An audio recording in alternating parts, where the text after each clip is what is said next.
Okay then, this week's been a busy one. I've completed my dad's bike. Well, that was kind of last week, but I took it back to him. We've been out for a ride. I started working on this new project that I can't tell you too much about right now. It's using the Harrow Extreme. I've kind of stripped it down. The BB was stuck, but I finally got that out. Yes, the handlebars are stuck, and but that's coming.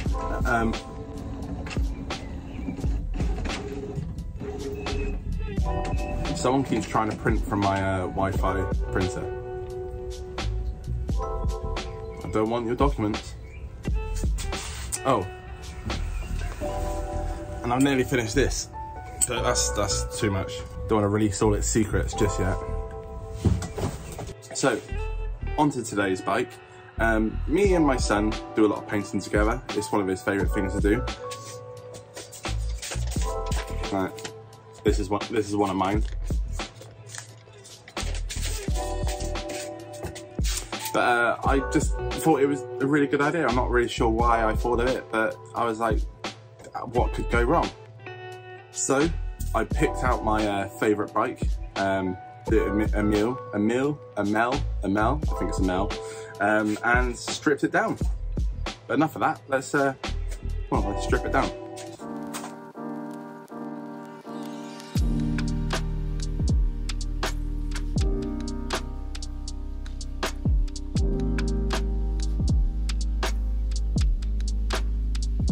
So if you're new to the channel, you're probably wondering at this point, why the hell is this your favourite bike?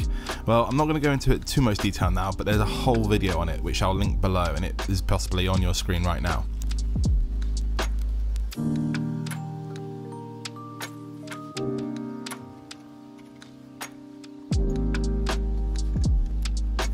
Of all my bikes, this has the longest head tube. It's insane. So none of my tools would fit in the cut to get the cups out, so what it is.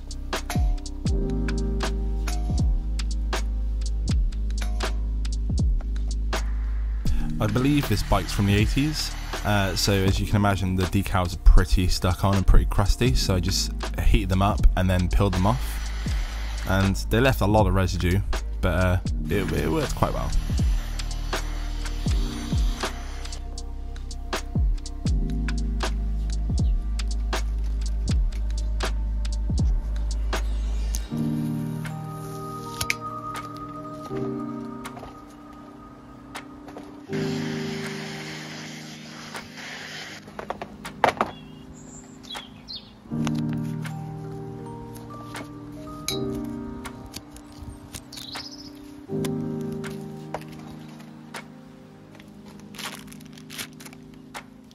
Muck-Off sent me some Tyre sealant remover a while back, which I haven't needed to use much yet, so I sprayed it on just to see kind of if it made much of a difference, and oh my god did it work, like crazy well, like with no effort.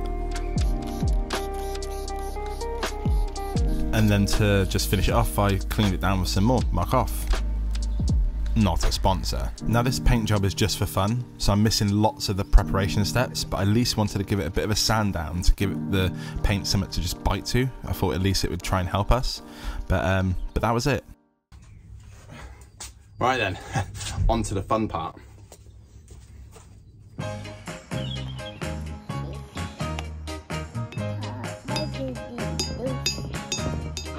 So what I thought would be fun would be to start with some Sharpies and just kind of like doodle over it. I should probably say at this point as well, the actual creation, there's not lots of footage because I had to supervise a 3-year-old. My wife came out and helped as well, but that was mainly to supervise me. I must say I really like the outlines, Uggs, not shoes, the lugs.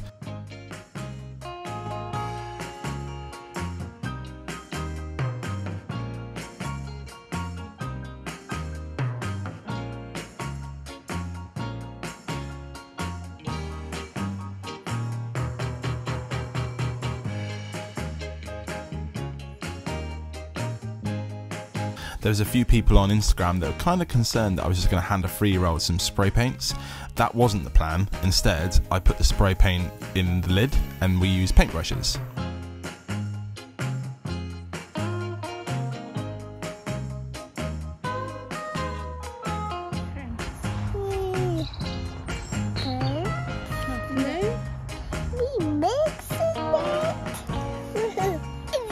isn't it? But yeah, I can't even begin to describe how much fun this was, and how cool it came out. Yeah, look at it.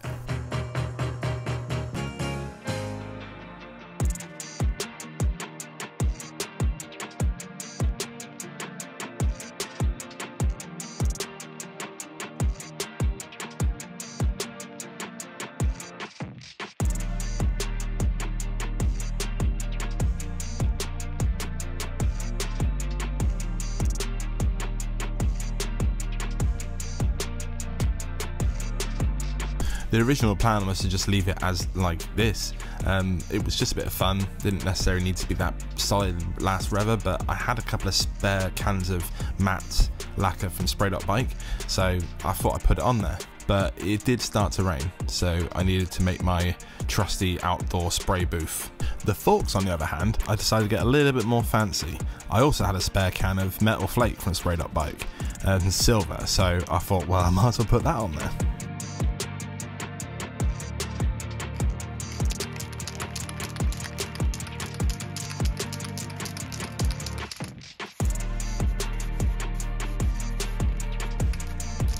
To my surprise, the Sharpie actually kind of ghosted a little bit, but it was only one of the pens. The newer pens seem to be okay, so that's the trick, I guess. But after a couple of coats of the matte on the frame, it was time to let it set, ready to build.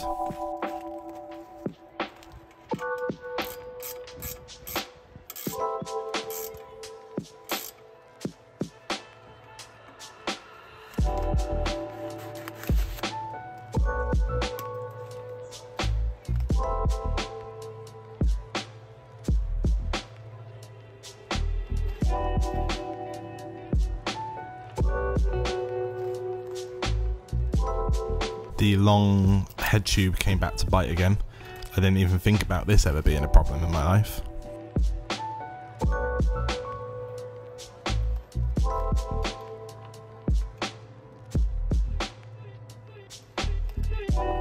Problem solved.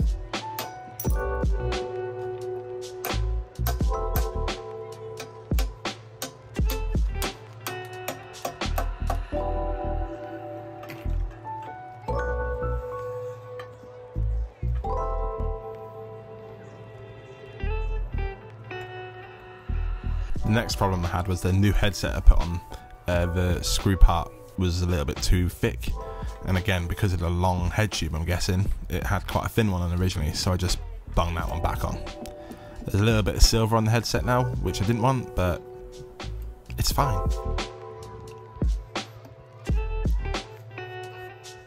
The problem with these quill stem adapters, I find with the ones I've got anyway, they leave like a massive gap between, so I managed to get some spaces in there and it looks sick. I'm happy.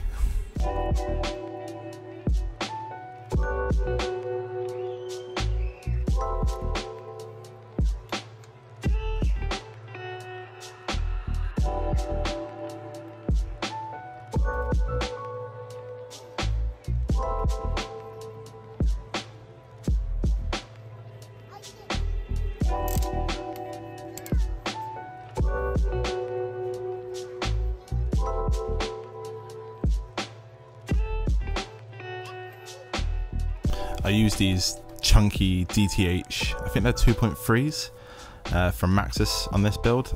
They look sick. These handlebars from On One, they're called the Jeff. I've seen these for a long time and I've always wanted to try them. They were on sale recently, so I just grabbed them. Turned out that I was building the most perfect bike for them as well. I think they look really good on this.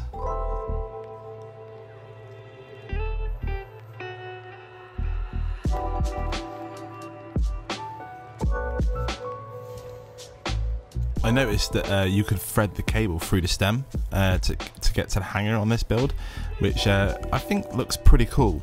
Like, the cable could probably be a little bit shorter, but I kind of like the way it's a little bit over the top. And the braking power on this bike is fine, so it's good. And then I just threaded the other one opposite to it, and it kind of looks a little bit like it's joined together, like it's one piece. which yeah, I liked. So lastly, I added these pink Ore grips. I've used these on my dad's bike previously and I was really impressed, so I bought some immediately to put on one of my builds. And the basket, I posted this on my Instagram already, but yeah, I painted it as well to kind of match the bike, so it had its own custom basket. So I guess we should probably just stare at it, right?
I love this bike.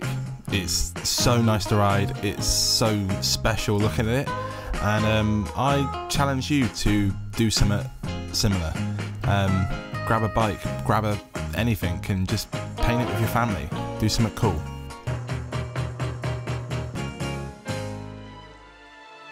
And that's the end of another video. Thank you so much for hanging out with me today, and thank you for hanging out for a pretty special video.